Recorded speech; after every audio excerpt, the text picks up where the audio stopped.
Assalamualaikum warahmatullahi wabarakatuh.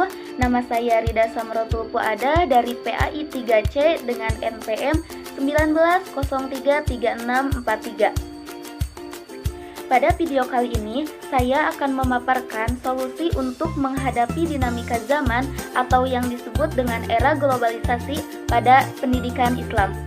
Langsung saja, ada 3 tantangan utama yang kini dihadapi oleh pendidikan Islam, yaitu yang pertama, kemajuan iptek, yang kedua, demokratisasi, dan yang ketiga, dekadensi moral. Untuk menghadapi ketiga tantangan tersebut, tentunya diperlukan suatu strategi yang solutif dan antisipatif. Nah, bagaimana solusinya?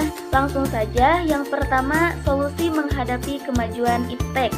Nah, iptek adalah singkatan dari ilmu pengetahuan dan teknologi, yaitu suatu sumber informasi yang dapat meningkatkan pengetahuan ataupun wawasan seseorang di bidang teknologi. Seiring dengan berkembangnya zaman, ilmu pengetahuan dan teknologi pun ikut berkembang dengan pesat, sehingga memberikan efek yang positif terhadap pendidikan. Kemajuan dari teknologi yang terjadi secara terus-menerus juga dapat menghasilkan efek negatif terhadap pendidikan, terlebih lagi pada pendidikan Islam. Untuk menghadapi tantangan kemajuan iptek, maka pendidikan Islam harus mampu untuk meminimalisir dampak negatif dari kemajuan iptek tersebut.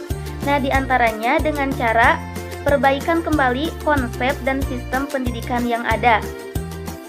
Nah, konsep tersebut perlu disesuaikan dengan kehidupan modern, merumuskan kembali konsep sosial dan ilmu pengetahuan alam, dan menyusun kembali kurikulum.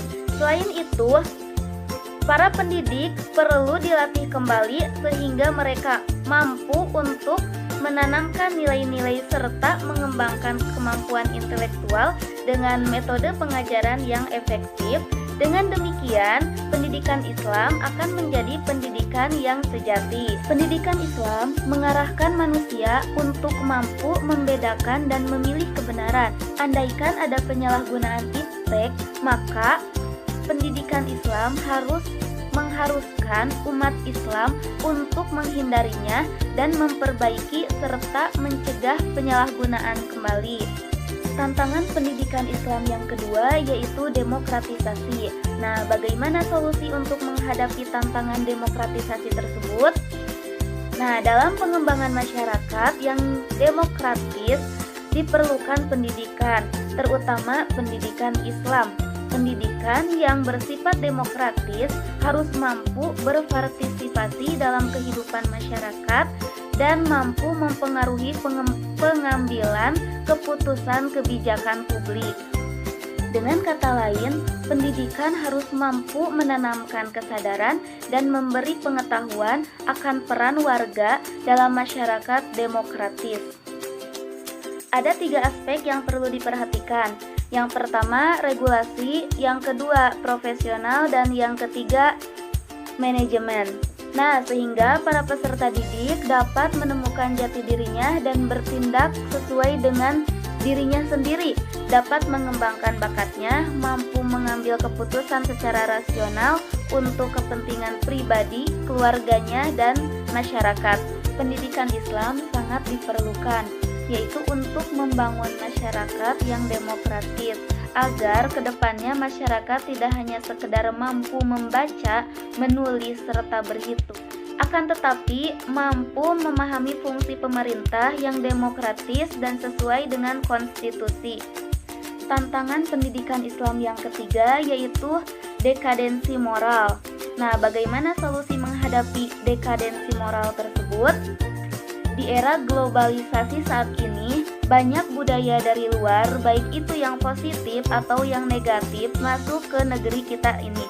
Sehingga hal ini bisa mengarah ke arah yang dapat menimbulkan dekadensi moral di kalangan umat manusia di era globalisasi ini.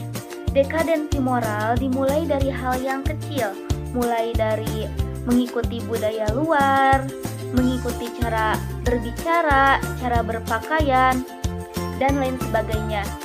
Kalangan yang sangat rentan mengalami dekadensi moral adalah anak-anak remaja. Maka dalam hal ini diperlukan suatu strategi, langkah-langkah, dan upaya yang harus dilakukan untuk menanggulangi dekadensi moral tersebut, terutama dalam pendidikan Islam.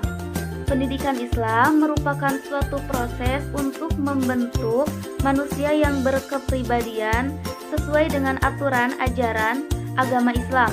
Nah, yang telah diturunkan oleh Allah Subhanahu wa Ta'ala melalui para rasul sebagai utusan kepada umat manusia. Nah, dalam pendidikan Islam tidak hanya mengandung pesan-pesan akidah dan ibadah, akan tetapi juga mengandung pesan-pesan moral. Maka dari itu, dalam menghadapi dekadensi moral dengan pendidikan Islam, peserta didik dibina dan dididik moral atau akhlaknya, serta ditambahkan ajaran-ajaran agama terutama yang menyangkut masalah ibadah, muamalah, dan akhlak. Mengamalkan ajaran-ajaran agama adalah suatu hal kewajiban bagi umat Islam untuk mendapatkan ketenangan dalam hidupnya di dunia dan untuk mencapai kebahagiaan di akhirat. Sekian yang dapat saya sampaikan, mohon maaf bila ada kesalahan. Wassalamualaikum warahmatullahi wabarakatuh.